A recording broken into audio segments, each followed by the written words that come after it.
बीच एक बड़ी खबर राजधानी दिल्ली से। दिल्ली में आतंकियों के फंडिंग नेटवर्क का बड़ा खुलासा हुआ है। कश्मीर पुलिस ने 2 आरोपियों को गिरफ्तार भी किया है। आतंकियों के लिए फंडिंग करने का आरोप लगा था और शालीमार टेक्सटाइल नाम के फर्म्स को ये चलाते थे आरोपी, और ऐसे में यहाँ पर ये भंडाफोड़ हुआ है। दरअसल दिल्ली के लाजपत नगर के इलाके में आतंकी फंडिंग नेटवर्क का बड़ा खुलासा होता है, जिसके बाद में कश्मीर पुलिस की काउंटर इंटेलिजेंस यूनिट ने शालीमार टेक्सटाइल नाम की एक फर्म पर छापेमारी को अंजाम दिया। आपको बता दें कि कश्मीर की काउंटर इंटेलिजेंस यूनिट ने यूएपीए के तहत एक एफआईआर दर्ज की थी और इसी मामले में जांच के दौरान दिल्ली में बैठे आतंकी फंडिंग के स्लीपर नेटवर्क की जानकारी जम्मू कश्मीर पुलिस को मिली थी, जिसके बाद में इस छापेमारी को अंजाम दिया गया। फिलहाल 2 आरोपियों को गिरफ्तार किया गया है और उनसे पूछताछ की जाएगी। और यही वो ग्रुप है जो कि रिवाइविंग इस्लाम का जो पूरा नेक्सस है उसको चला रहा था, और यहाँ पर इसीलिए ये पूरा छापेमारी की गई है। इस पूरे मामले में लश्कर-ए-तैयबा का भी नाम लिया जा रहा है। फिलहाल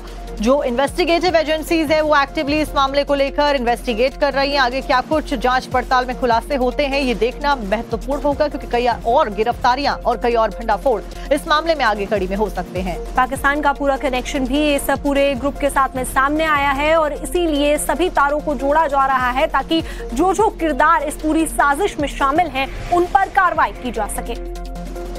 तो इनकी एक बड़ी प्लानिंग थी, प्लॉटिंग थी, जिसको नाकाम किया गया है। पहले ही सूचना मिल गई थी, जिसके बाद में इस गिरफ्तारी को अंजाम दिया जाता है। दिल्ली के लाजपत नगर में छापेमारी की जाती है और उसी दौरान ये 2 आरोपी पकड़े जाते हैं।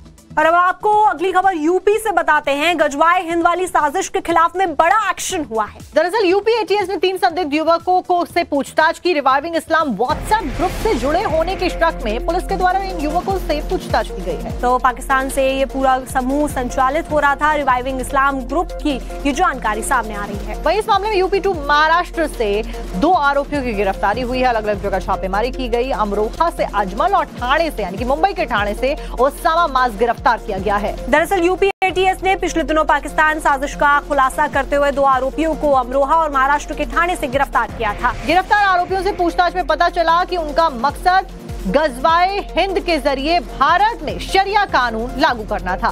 एटीएस काफी समय से एक व्हाट्सएप ग्रुप रिवाइविंग इस्लाम पर नजर रख रही थी, जिसमें 3 एडमिन और लगभग 400 पाकिस्तानी सदस्य थे। और जब इसी मामले में एटीएस ने 3 और युवकों को हिरासत में लेकर पूछताछ की है, तो इसमें कई और भी चौंकाने वाले खुलासे हुए हैं। तो आपको बता दें कि यूपी महाराष्ट्र का भी कनेक्शन इसमें सामने आया है और ऐसे में अब 3 और युवकों को हिरासत में लेकर उनसे पूछताछ की जा रही है। गजवाए हिंद का मंसूबा पालने वाले 2 युवकों की गिरफ्तारी के बाद नए खुलासे हो रहे हैं। सूत्रों की माने तो यूपी एटीएस के रडार पर ऐसे कट्टरपंथी सोच वाले कुछ और युवा भी हैं। सूत्रों का दावा ये भी है कि इनमें से 3 से यूपी एटीएस लगातार पूछताछ कर रही है। उधर इस पूरे मामले में गिरफ्तार अमरोहा के अजमत अली और महाराष्ट्र ठाणे के रहने वाले ओसामा मास शेख को यूपी एटीएस रिमांड पर लेना चाहती है, जिसके लिए आज कोर्ट में बकायदा अर्जी दाखिल करेगी ताकि इनसे पूछताछ के बाद इस पूरे नेटवर्क का भंडाफोड़ किया जा सके। सूत्रों का दावा है कि जिस तरीके से अजमत शेख और ओसामा मास शेख और अजमत अली जो है वो पाकिस्तान के एक व्हाट्सएप ग्रुप रिवाइविंग इस्लाम से जुड़े हुए थे और लगातार कट्टरपंथी सोच को युवाओं में भर रहे थे, लगातार उनका ब्रेन वॉश कर रहे थे। ऐसे ही 3 युवकों की पहचान हुई है और यूपी एटीएस उन 3 युवकों से भी पूछताछ कर रही है।